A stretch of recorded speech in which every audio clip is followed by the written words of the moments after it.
guerra de independencia que culmina el 7 de agosto de 1819 en una acción heroica del pueblo colombiano, del pueblo de llaneros, que lograron remontar el páramo de Pisba moribundos, de frío, de hipotermia, de cansancio, de fatigas infinitas, de hambre física y desnudos, llegaron finalmente al pueblo de Boyacá, que los llenó de amor y de afecto, que le entregó todo al ejército libertador, y eso desembocó en la batalla de Boyacá. Pero la batalla de Boyacá tiene lugar en un momento de la historia, y la independencia nuestra, que viene de 1810, la declaración de independencia, tiene lugar en un momento de la historia. Señores, ese momento de la historia era clara. Eran las últimas de supervivencia de lo que se llamó el antiguo régimen, el régimen del despotismo, del derecho divino de los reyes, que había tenido, a partir de la Ilustración, de los años de la Ilustración, una corriente de pensamiento muy favorable. El de Thomas Hobbes con el Leviatán. Hay que crear un Leviatán que nos dé seguridad, porque el hombre es lobo contra el hombre, y para que no nos matemos en tan del Estado es indispensable. Los grandes servidores del despotismo ilustrado, que terminan con Juan Jacobo Burlamaqui, pero de por medio están Pufendorf y Christian Tomasio y Christian Wolff, los que pregonaban a los cuatro vientos el derecho divino de los reyes para tratar de que aquella estantería no se viniera al piso. Pero al mismo tiempo, esa ilustración produce personajes que piensan distinto, y especialmente uno fundamental, John Locke, el gran propulsor de los derechos humanos inalienables, el gran propulsor de un Estado basado en un sistema democrático que en el fondo tiene los equilibrios que había propuesto otro grande de esa época de la Ilustración, el señor de Montesquieu, el barón de Montesquieu. Entonces, John Locke tiene una influencia gigantesca, especialmente en la libertad americana. Libertad americana que se pronuncia con la Constitución de los Estados Unidos, que es una constitución prodigiosa, donde están los derechos del pueblo. El pueblo es el que toma en sus manos la bandera de la libertad y la bandera del orden.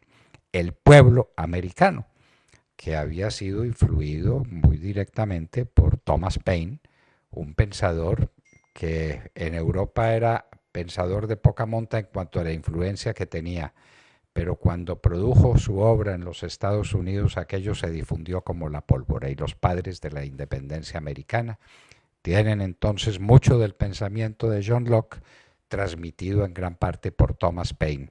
Los libres pensadores, los que creían en la libertad, en la independencia, en el destino del hombre para ser libre y para conseguir a través de la libertad el desarrollo de su personalidad y de las sociedades.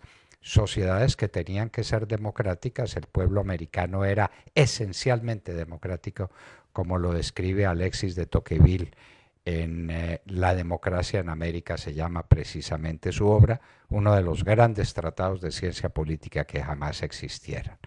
Ese era un ambiente, pero un ambiente que estalla, que se vuelve pólvora, un explosivo con la Revolución Francesa, y especialmente con la Declaración de los Derechos del Hombre y del Ciudadano. Es que el hombre tiene derechos que no emanan de la voluntad del rey.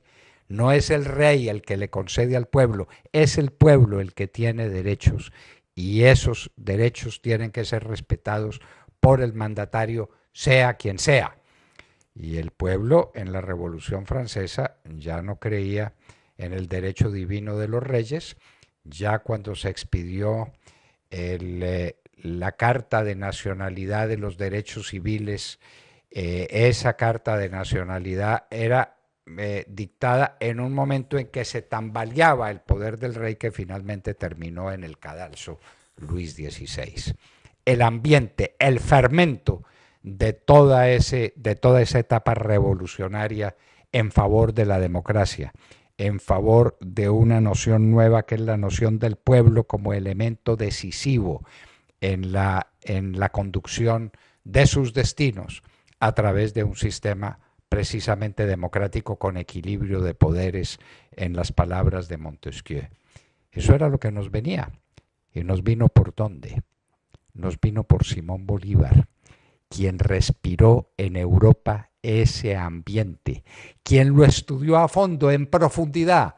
Bolívar en Europa fue un dandy y estuvo en los grandes salones y bailó con muchas princesas, pero estudió a fondo la obra de Juan Jacobo Rousseau, el comienzo de la enciclopedia con Diderot.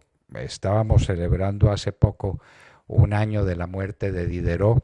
Juan Jacobo Rousseau, todo el pensamiento revolucionario que venía de Voltaire salta a los personajes posteriores que son los autores de la revolución, especialmente la época rusoniana.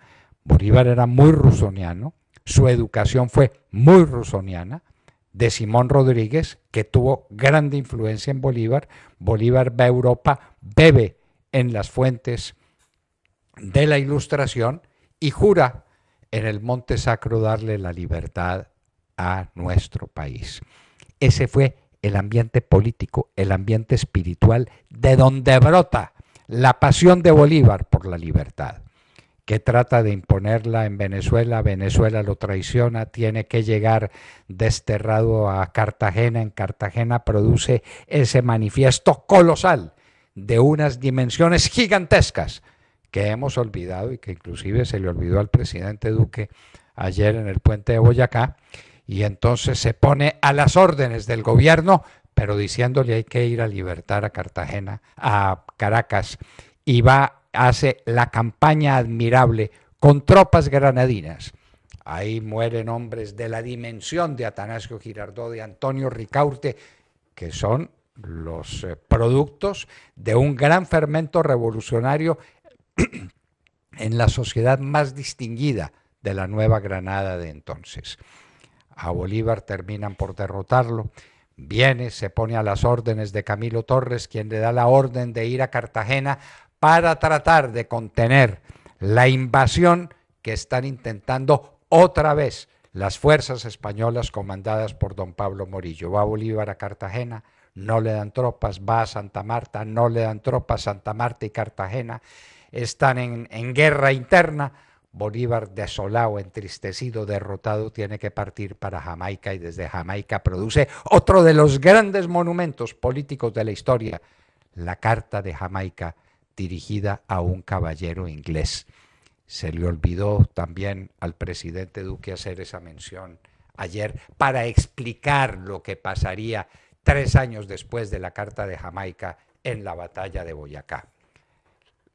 En Jamaica, en Haití exactamente, consigue unas tropas con la promesa de darle libertad a los esclavos. La primera declaración de libertad para los esclavos la suplica Bolívar en el discurso del Congreso de Angostura en 1819, antes de emprender la campaña libertadora. ¡Qué monumento ideológico! ¡Qué pensamiento de Bolívar! Con inmensa influencia del pensamiento rusoniano, del ensayo sobre el gobierno civil de John Locke, todo ese pensamiento que fermentaba en las mentes europeas y que fue recogido por el libertador Bolívar.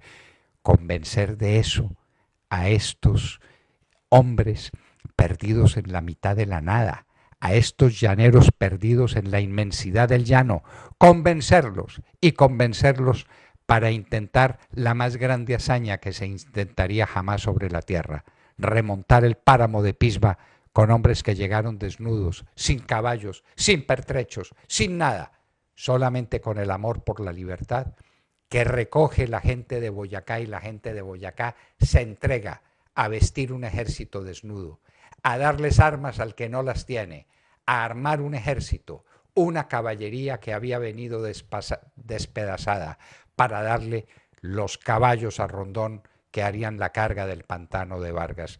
Y viene finalmente el pantano de Vargas, y después del pantano de Vargas en 2 horas se sella la independencia con la batalla de Boyacá. ¡Cuánto pensamiento! ¡Cuánta efervescencia en el ánimo popular! Esto fue una gesta eminentemente popular.